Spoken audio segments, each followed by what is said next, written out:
Hello everyone so this is Sayan Manna. तो आज के আমরা কথা বলবো अबाउट 3 সাইকোলজিক্যাল টেকনিক্স যার মাধ্যমে আপনি আপনার স্ট্রেস ম্যানেজমেন্ট করতে পারবেন। খুবই ইজি টেকনিক, এমন কিছু ব্যাপার নেই, কিন্তু এইগুলো আপনার জীবনের একটা গতি পরিবর্তন করে দিতে পারে। Let's get started. First technique, যেটা খুবই easy technique for everyone to do, is deep breathing technique, বা যার আরেকটা নাম হলো diaphragmatic breathing technique. So diaphragm কি? ডায়াফ্রাম হলো একটি মাসল যেটা আপনার চেস্ট রিজিয়ন আর আপনার অ্যাবডোমেন অর্থাৎ পেট, এই দুটো রিজিয়নকে আলাদা করে। এই মাঝখানে একটা পুরো পাটাতনের মতো একটি মাসল থাকে যেটাকে ডায়াফ্রাম বলে। এবার এই ডায়াফ্রামের আরেকটা বিশেষত্ব হলো যে এটি আপনার ইনহেলেশন অর্থাৎ প্রশ্বাস এবং এক্সহেলেশন অর্থাৎ নিঃশ্বাস, এই দুটো প্রক্রিয়ার উপরই প্রভাব ফেলে। তো এই ডায়াফ্রামকে কন্ট্রোল করে আপনি আপনার ব্রিদিং এর ইন্টেন্সিটি এবং ডেপথকে কন্ট্রোল করতে পারেন, এবং এই টেকনিকের মাধ্যমে আপনি আপনার স্ট্রেস, অ্যাংজাইটি লেভেল ডিক্রিজ করতে পারেন। এতে আপনার ব্লাড প্রেশার ডিক্রিজ হতে পারে, and even after traumatic episodes যদি কেউ পোস্ট ট্রমাটিক স্ট্রেস ডিসঅর্ডার নিয়েও ভোগেন, তার ক্ষেত্রেও এটি একটি উপকারী পদ্ধতি। তো কিভাবে আপনি ডিপ ব্রিদিং এক্সারসাইজটি করবেন? তো প্রথমে আপনি একটা কমফোর্টেবল জায়গায় বসুন, অথবা আপনি শুতেও পারেন, প্রেফারেবলি শুলে ভালো হয়, কিন্তু আপনি বসেও এটি করতে পারেন। আপনি পুরোপুরি রিল্যাক্স ভাবে বসুন।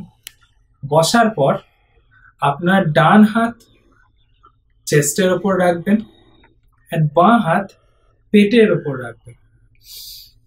এবার রাখার পর আপনি ডিপ ব্রিদিং স্টার্ট করবেন।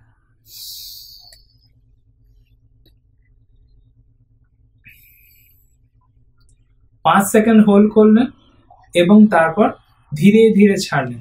এর থেকে আপনি বুঝতে পারবেন যে আপনার যে ডান হাত, সেই ডান হাতেতে আপনার একটা মাসল যেন ওপরের দিকে উঠছে, যখন আপনি শ্বাস নিচ্ছেন তখন নিচের দিকে নামছে, আর যখন শ্বাস ছাড়ছেন তখন উপরের দিকে উঠছে। তো এই মাসলটি হলো ডায়াফ্রাম।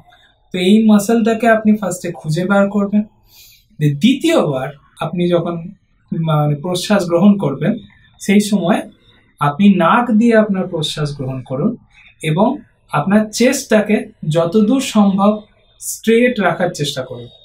চেস্টটাকে স্ট্রেট রেখে আপনি নাক দিয়ে শ্বাস নিয়ে দেখবেন যেন আপনার পুরো শ্বাসটা যেন পেটে ঢুকছে এবং পেটটা বেলুনের মতো সামনের দিকে ফুলে যাচ্ছে, ঠিক এইভাবে।